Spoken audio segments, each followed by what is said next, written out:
Aí a gente fica no encantamento, né? Quando a gente chega num lugar novo. Gente, eu tô adorando estar aqui. Vocês já vieram a Aracaju? Eu já vim em Aracaju, só que eu vim há muito tempo. E eu tô percebendo que a cidade já mudou bastante, assim, nesse período. Uma coisa que eu fiquei muito encantada é com o significado do nome Aracaju, que é Cajueiro dos Papagaios, termo indígena de origem tupi. Hoje, a gente está indo conhecer a Luciana.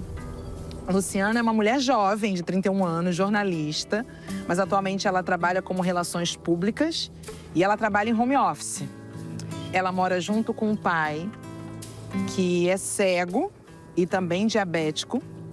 A mãe também mora com ela, a mãe tem Parkinson. Mas a queixa grande da Luciana é o fato dela ter ansiedade. E eu até fiquei me perguntando, assim, lendo um pouco sobre a história da Luciana, porque eu sou uma pessoa extremamente ansiosa. Isso eu nem preciso falar pra vocês, né? Não. Com certeza vocês vêm acompanhando bastante. Mas aí eu queria aproveitar, Lucas, pra te pedir pra falar um pouquinho sobre isso, né? Sobre essa diferença entre ser uma pessoa ansiosa e ter ansiedade como um diagnóstico. A gente pode estar ansioso num dia porque vai fazer uma viagem, porque vai começar um trabalho novo, se sentir mais ansioso. Uma outra coisa é ter um diagnóstico de transtorno de ansiedade generalizado, que é um caso em que a pessoa está constantemente ansiosa, constantemente com pensamentos recorrentes, pensamentos por vezes catastróficos, preocupações excessivas. Essa história da Luciana cuidar, morar com os pais e provavelmente exerce um papel de cuidado é muito comum nas famílias brasileiras, principalmente entre as meninas e mulheres. Elas exercem um papel de cuidar de filhos, de idosos, e tudo isso sem ser reconhecido e sem ser remunerado. Bom, então a gente tem um quadro aí mais ou menos definido, mas precisamos chegar lá e nos aprofundar para saber o que a gente pode fazer por Luciana para trazer benefícios aí para a vida dela. Estamos prontos? Estamos prontíssimos, bora nessa.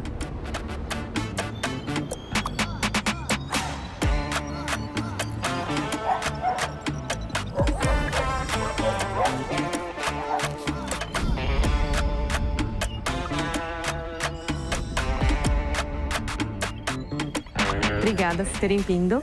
Essa aqui é a minha casa, minha sala, certo? Essa é a casa que eu cresci. Tem aqui um pouco da minha vida aqui na sala, como vocês podem ver. Ai, fotos! Meus Fotos que a gente pais. gosta muito para poder ir identificando a história de vida. Gente, que incrível! Olha essa noiva. Olha, você parece bastante com sua mãe, viu? É verdade. Não, todo mundo tem as controvérsias, que eu pareço ou com ela ou com meu pai, né? Nossa, mas por essa foto aí, isso parece bastante. Não é? Ela tinha 21, meu pai tinha 25, 26, na verdade, nessa época. E aí ele tem os meus sobrinhos, tem minha sobrinha mais novinha, minha mãe, minha irmã, Aí mais você tem uma irmã só. Não, tem um irmão e uma irmã, certo? Aqui são os filhos deles. E todo mundo mora perto? Sim. Afinal das contas, a gente veio aqui para conversar exatamente sobre o quê? Qual é a sua questão de saúde que você quer dividir com a gente, né? Certo. Eu acho que saúde mental é realmente o que me norteia em tudo. Tanto que eu tenho síndrome de intestino irritável por isso, sabe? Então, assim, é todo um contexto. No início, eu achava que eu tinha transtorno de ansiedade generalizada. Aí fui na psiquiatra, comecei a tomar medicação ano passado e tal. Só que esse ano eu acabei me pegando com uma outra questão, que é transtorno obsessivo compulsivo, né? TOC. E aí fez todo sentido pra mim. Tanto que a minha irmã mais nova ela falava, realmente, era bizarro que do nada você tinha que tirar tudo do quarto, limpar tudo, voltar tudo, sabe? Eu tenho mania de alinhar as coisas, assim. E também os pensamentos mesmo, né? Os pensamentos intrusivos, né? Então, assim, foi o maior questionamento dela. Porque eu falava assim, eu não consigo parar de pensar em tais coisas, e aí eu não durmo. Estudo sempre foi muito importante para mim. Mas eu lembro que eu não aguentava a universidade. Tipo, a universidade era um ambiente, assim, muito solitário para mim, sabe? E naquela época, a minha ansiedade já era muito forte, e eu não tinha noção do que era. E eu lembro que eu era criticada pelas pessoas que estavam ao meu redor. Ah, mas se você fizesse isso, se você fizesse aquilo. Quando eu me formei, né? Eu formei em 4 anos, né? Aí já consegui ir para o mercado de trabalho, tipo, automaticamente. Então, aí comecei minha carreira. E eu lembro que eu nunca me sentia satisfeita com nada. Acabou que eu trabalhei com pessoas extremamente abusivas. Então, assim, elas viam que eu queria me esforçar, e aí eu era muito explorada. E aí eu percebi que até no ambiente de trabalho a minha ansiedade era pior. Eu lembro que eu chorava e minha mãe, minha filha, não chore, não sei o quê. Eu dizia, meu Deus, eu vou ser demitida. Olha, o sentimento de que eu era inútil o tempo todo, sabe? E aí eu percebi que até hoje eu gosto de ter, tipo, aquele espaço é meu. Tipo assim, eu tenho muito problema em querer dividir espaços e acho que é por isso que eu gosto muito de ficar sozinha também, sabe? Agora, Luciana, a gente vai poder conversar mais sobre isso que você está falando. Intimamente, você vai ter um momento comigo, um momento com a Simone, um momento com a Ari. Ó, eu por mim agora eu sento e espero o feijão, pode ser?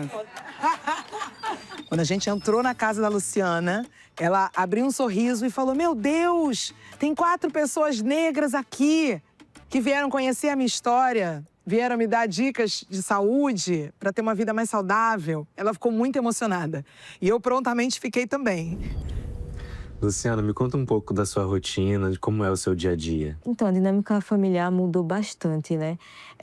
Quando meu pai adoeceu, né? Meu pai infartou em 2021, acabou tendo um AVC e acabou ficando cego, né? Ano passado foi a primeira vez que eu fui no psiquiatra e eu tava com uma dor de cabeça que não passava. Tinha alguma preocupação maior naquele momento? Alguma coisa que estava ocupando mais a sua cabeça? Eu acabava pensando em tudo, por exemplo. Eu pensava, meu Deus, meus pais, tipo, como é que vai ser no futuro, sabe? Quando eles morrerem. Os meus sobrinhos mesmo é uma das minhas maiores preocupações, né? Então eu penso, meu Deus, os meus sobrinhos, como é que vai ser, sabe? Eu tinha um sentimento de culpa porque meu pai adoeceu. Porque eu dizia, poxa, meu pai poderia não ter tido AVC se eu tivesse feito isso. Aí eu falei, mas eu tinha como, tipo, simplesmente impedir um AVC de acontecer. Eu tinha como impedir um infarto de acontecer, ou que ele ia ficar cego. Eu não tinha como impedir, mas eu tinha um sentimento de culpa. Tipo, eu dizia, eu sou culpada, eu devia ter sido uma filha melhor. Mas eu ia ser filha melhor como, sabe? E aí eu pensava a mesma coisa, eu deveria... Será que eu deveria estar em outros lugares, trabalhando em outros lugares? Será que eu deveria ter me empenhado mais? Aí eu lembrava que eu me empenhava muito. Você tenta controlar e aquilo que escapa do seu controle, você se sente culpada por não ter conseguido controlar aquilo que não tem como controlar. Isso. Né? É uma trama que, de fato, deixa você, imagino, muito ansiosa. Sim. E com uma sensação, às vezes, de insuficiência que não é justo com você, né? Com os movimentos de vida que você já faz, que você vem fazendo. Inclusive, eu adorei aqui o seu quarto, tem um monte de livro, anotações das coisas que você precisa fazer, da sua rotina, da sua yoga. Né? Você é uma pessoa organizada, dedicada, mas que parece que se cobra muito, né? Sim. De onde você acha que vem essa cobrança? Como na infância eu sofria muito bullying, eu tentava sempre ser melhor e agradar as pessoas para não... Bullying, sabe? Que tipo de bullying? Tudo que você puder imaginar por exemplo, das crianças virem, grudar, sei lá, catarro na minha camisa, de ficarem puxando a minha mochila, jogando um pro outro, ou de falarem no meu cabelo, bagunçar meu cabelo, sabe? Você acha que isso que você está chamando de bullying, você acha que pode ter sido mais racismo? Eu não tinha consciência do teor racista até ficar mais velha, sabe? E aí eu percebi que eu era excluída mesmo, sabe? Eu era a única aluna preta na sala, né? Eu estudei em escola particular a vida toda. Isso que você falou da síndrome do intestino irritável, você sabia que é muito comum em pessoas negras? Não sabia, tu É sabe? muito comum e tem uma relação direta com o racismo. Nossa. Porque o racismo, ele é muito estressor, né? Ele é um agente estressor. A gente fica estressado, a gente fica ansioso, a gente sofre violências no nosso cotidiano. E o estômago, o intestino, essa região digestor, o aparelho digestório, né? Digere também as nossas emoções. Sim. Então, emoções pesadas que a gente lida por conta de questões da violência racial vão ser digeridas também nessa área e, de alguma forma, irritam. A gente fica irritado com o racismo e irrita o nosso intestino. Tem uma relação direta. Escutar a Luciana, escutar sobre a história dela, deixa muito evidente pra gente o impacto do racismo na saúde mental da população negra. E isso contribuiu tanto para o diagnóstico que ela tem agora, como para ela ter uma atitude, um comportamento mais recolhido. Como é que era a Luciana criança? Era uma criança ativa, era mais tímida? Ela não é muito tímida nem muito ativa, porque ela é muito medrosa. Pra subir em árvore, não subia em nada. E eu quero saber um pouco também, em que momento que a Luciana se tornou essa pessoa que cuida também um pouco de vocês, né? Então, casei, fiquei um tempo, só depois de muito tempo que eu vim cuidar da minha mãe, que ela, já com elas grandes, né? Uma já tinha 16, outra tinha 18, 17. E eu também já tinha minha vida. E ela não, já saiu de uma adolescência, de cuidar de pai doente, de tudo, e ter que levar essa carga toda, né? Essa responsabilidade toda é muito... Mas tem uma coisa que eu observo um pouco, de tudo que eu ouvi da história da Luciana e ouvindo a senhora falando também, que se aproxima muito da minha história. E eu vi muito, até me emocionei um pouco no momento que eu estava sentada ali no sofá e que eu assisti a Luciana levando o seu marido para o quarto, acompanhando ele andando. E eu me lembrei muito de várias coisas que eu vivi assim com a minha avó, depois que o câncer foi avançando e que ela foi ficando um pouco mais fragilizada. É que no final das contas a gente, e eu percebo isso na Luciana, né? Óbvio, a gente faz porque alguém precisa fazer, então existe essa necessidade, mas também junto disso tem muito afeto. A gente aqui não fala de personagens, a gente fala de pessoas reais. E isso é muito lindo.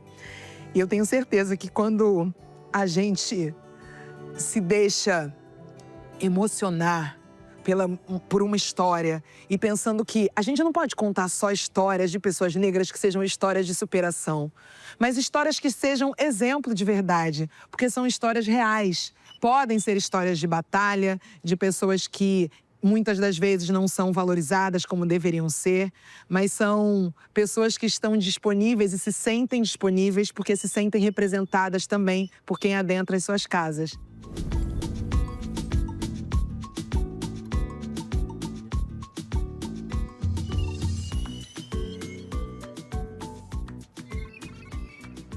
Tudo bem? Tudo bom com você? Olá, tudo jóia. Feliz de estar aqui, perto da água. Adoro ouvir o som da água, uma coisa muito... Tem um efeito muito bom, assim, pra mim, assim, ficar perto da água. Vou fazer umas perguntas sobre sua vida, sua rotina, pra gente entender como, se tem alguma coisa que eu consiga te ajudar. Assim, se eu for falar pra você que eu durmo bem, é mentira. Eu não durmo bem, certo? Não? Não, meu sono é muito ruim. Vamos voltar nisso daqui a pouco, então. Eu acordo, aí tomo uma aguinha, aí decido entre ou fazer um exercício físico ou passear com meu cachorro. Eu tenho realmente, assim, horror à academia.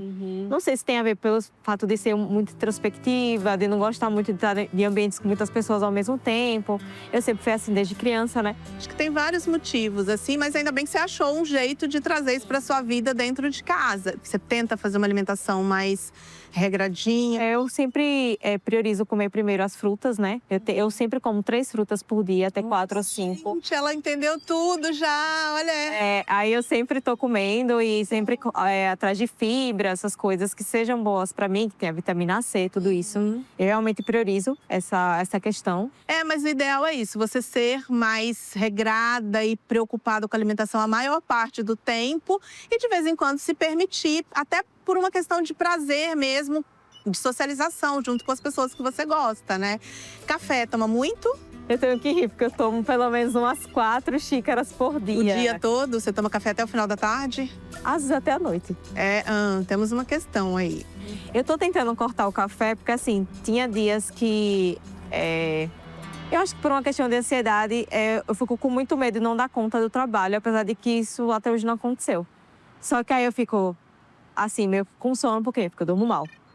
Você trabalha, você é independente, você mora com seus pais, mas você é dona do seu dinheiro. Consegue guardar dinheiro? Isso é uma preocupação para você? Fala um pouquinho sobre isso. Se guardar até um certo momento. Só que eu estava conversando sobre isso até com o meu próprio psicólogo, né?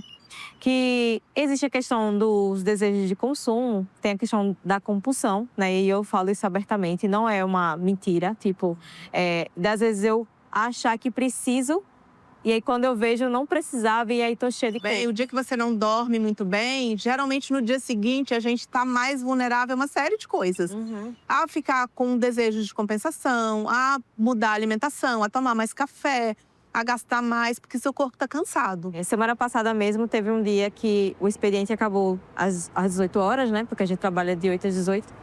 E aí eu tive que sair correndo pra ir pra feira, sabe? Porque faltavam algumas coisas. Aí eu saí correndo, aí fui no supermercado, fui na farmácia. Aí quando eu parei de verdade, era 9h40 da noite. E tipo, eu não tinha feito nada, sabe? Pra mim. Exato. Isso é muito desgastante, tanto física quanto emocionalmente, né? Porque fica a sensação de que você não tá na lista, né? E nem é sobre, a culpa não é das outras pessoas que você cuida, é a circunstância da vida que te cerca, né? Exato. A gente vai aprofundando na conversa e aí a gente vai percebendo uma mulher que traz para si muita responsabilidade para além da idade dela, para além do que talvez fosse desejável para uma pessoa que está nessa fase da vida. Isso tem um peso muito grande na saúde física e mental das pessoas que cuidam, sejam homens, sejam mulheres, mas mais de 85% deste trabalho de cuidado acaba recaindo sobre as mulheres.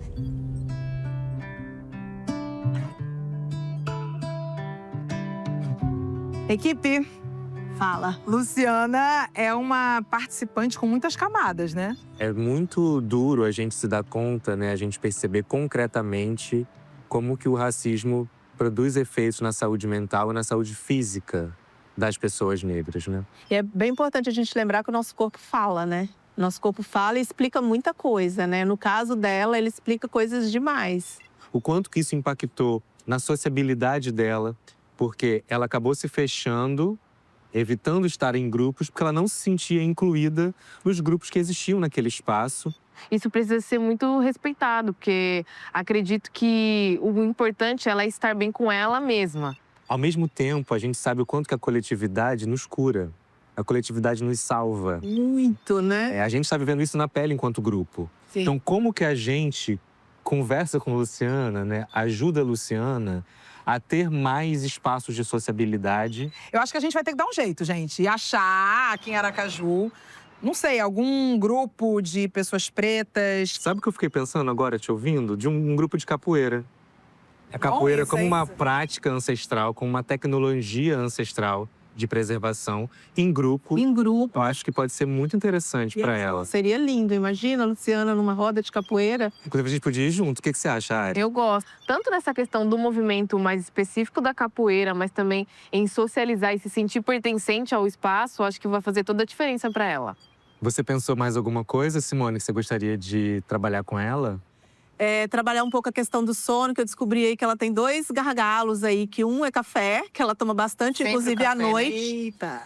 E se colocar na lista de tarefas, assim, porque ela tem muitas questões que ela trabalha, para além do trabalho crachá, e que acaba ficando, às vezes, ela de fora dessa lista de prioridades. Acho que a gente tem que buscar mesmo, aqui em Aracaju, de alguma forma, a gente encontrar, de repente, algum grupo de debate, de discussão, pessoas que se encontram com uma certa frequência, pessoas negras que falam sobre suas questões, não necessariamente sobre uma política partidária. Questões políticas e sociais, Exatamente. questões de interesse social. E ligadas diretamente à negritude. Eu acho que para ela pode ser bem bacana. Eu gostei também, gostei. Vamos correr para campo. Eu acho que chegamos, então, a um plano de ação não tão óbvio. Acho que eu tenho uma definição melhor. Chegamos a um plano de ação de gente preta para gente preta. É isso que a gente tem? Gostei. Aí você me quebra, hein? Gostei muito.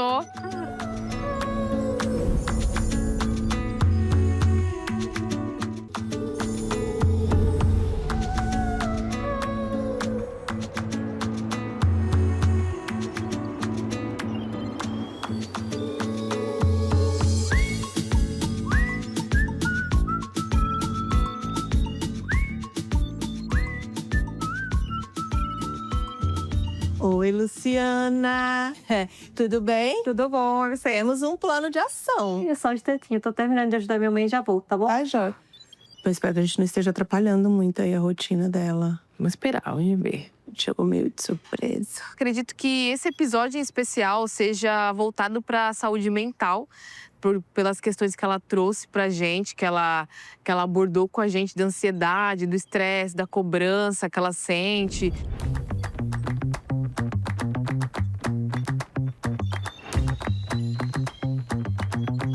Acho que ela tá fazendo alguma coisa. Eu tô escutando uns barulhos. né? Acho que vai demorar um pouquinho mais. Eu tô ocupada. Ela vem. Ela vem. Oi, gente.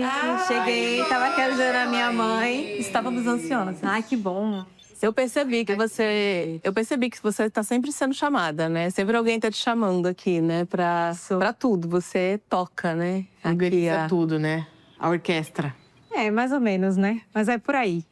E daí tem dias, que, como você mesmo disse, às vezes chega às 9 da noite, você não viu nem passar o dia, né? E você não conseguiu fazer nada pra você, né? Ter um momento seu. Então a primeira coisa que eu quero combinar com você vão ser nossos combinados. Tá. É você colocar a Luciana na agenda.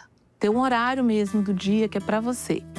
Tá? E não vai abrir mão desse horário, a menos que seja uma coisa muito grave, que fuja muito da rotina, do controle, alguma coisa que eles tenham de saúde, ou alguma coisa que você tem que fazer. Um imprevisto. Um imprevisto, mas um imprevisto sério. Toda vez que você conseguir respeitar esse momento da sua agenda, você entende que você também está se respeitando. Uma coisa que você me falou que chamou atenção é que você toma alguns cafés ao longo do dia, alguns deles à noite, às vezes, né?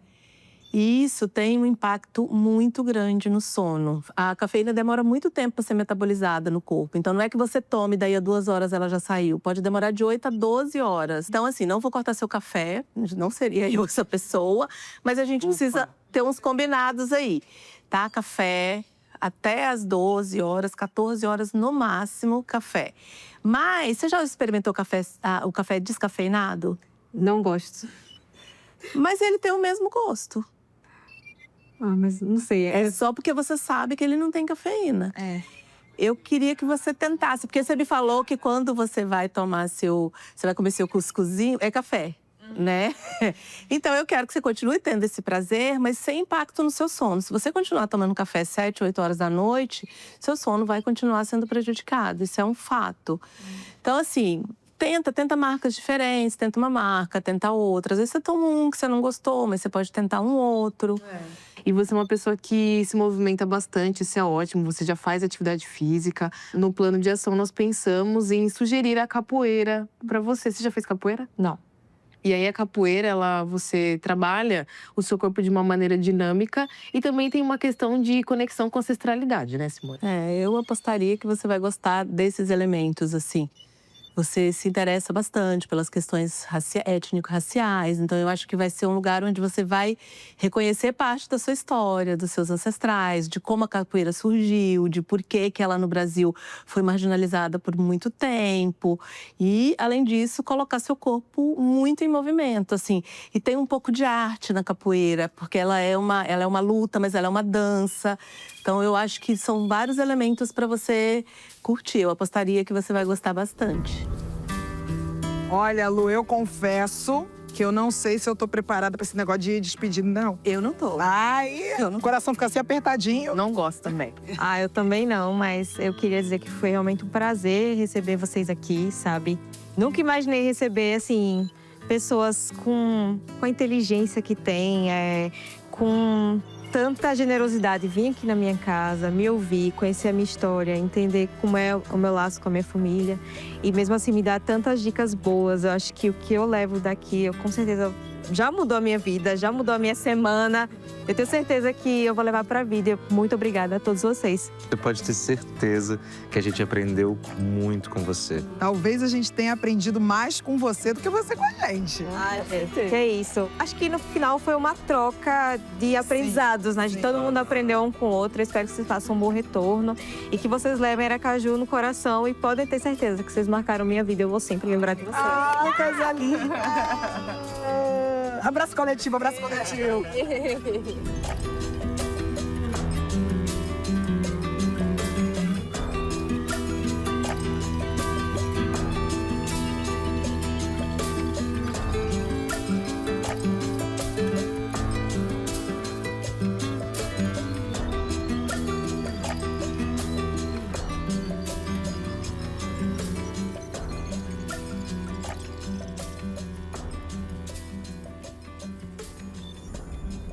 Isso, base, descansa. Licença. À vontade. Boa tarde, mestre Jeguinha. Eu sou o Lucas. Essa é a Luciana. Luciana, seja bem-vinda. A gente veio conhecer a capoeira e viemos saber um pouco de você. O que você acha da importância da capoeira para as pessoas em geral e para as pessoas negras em particular? A gente está fazendo uma prática esportiva que é totalmente nossa, né? Que a gente tem que se apoderar disso aí, do que é nosso, né?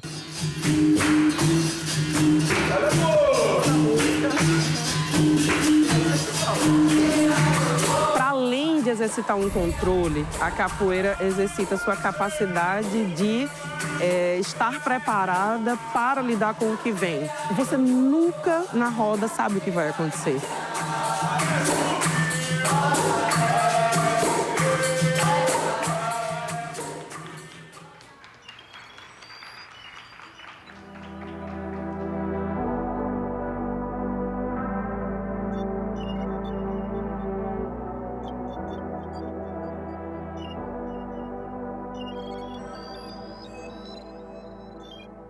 Então, Lu, nós do Mutirão Saúde pensamos que seria muito interessante se você tivesse aqui perto da sua casa um espaço de troca, de afeto, de conversa, de escuta com outras mulheres negras.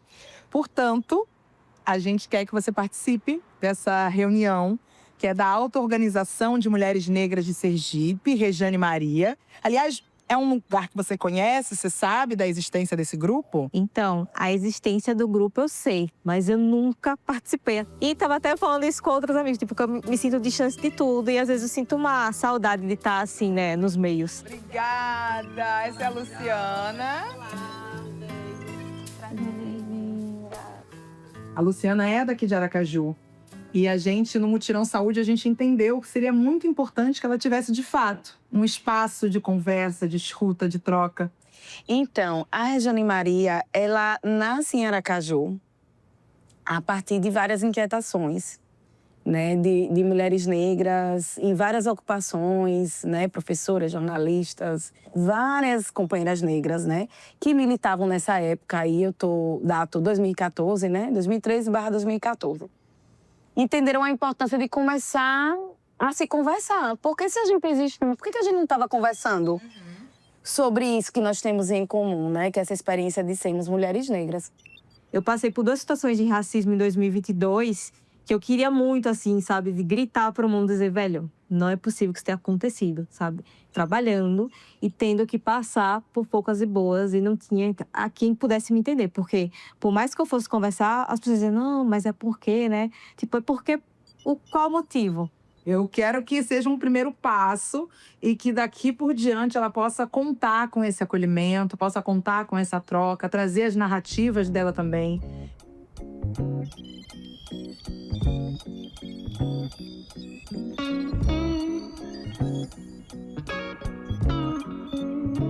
E aí, Mutirão, expectativas para Luciana?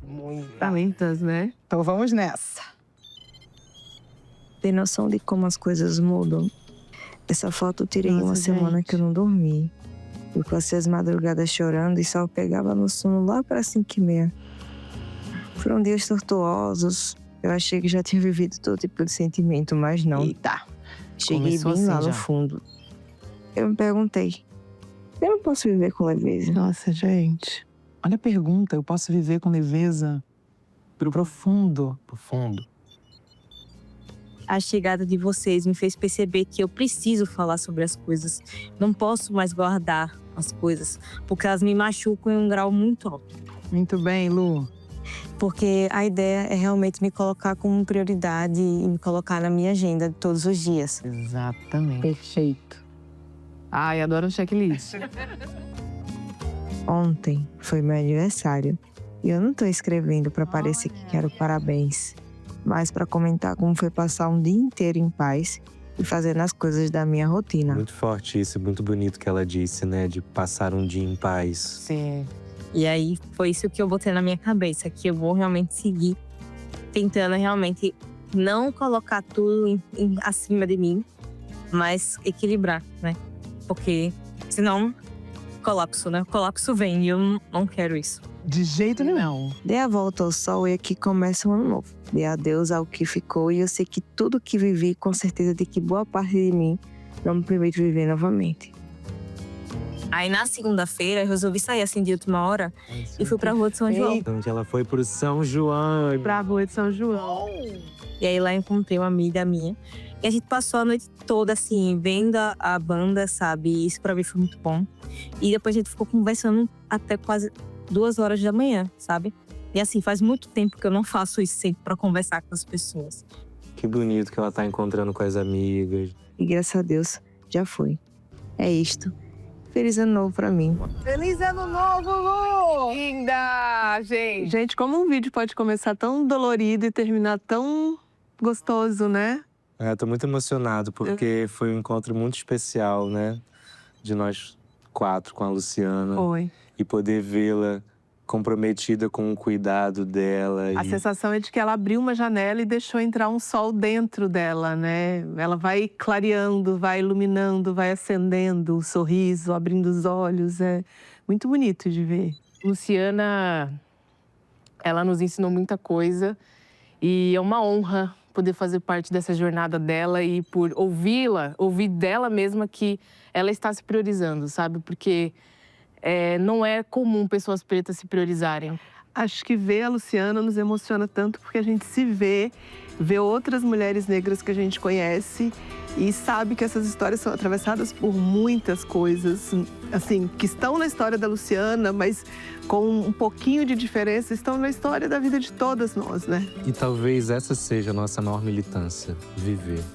E viver bem, e viver o melhor que a gente puder. Eu acho que autocuidado é um ato político e a gente precisa tomar essa bandeira. Eu, você, Luana, Ari, Lucianas pelo Brasil afora, como uma bandeira inegociável. E depois de toda essa troca sincera, eu vou ter que dar um double check pra Luciana, né? Double check, Lu!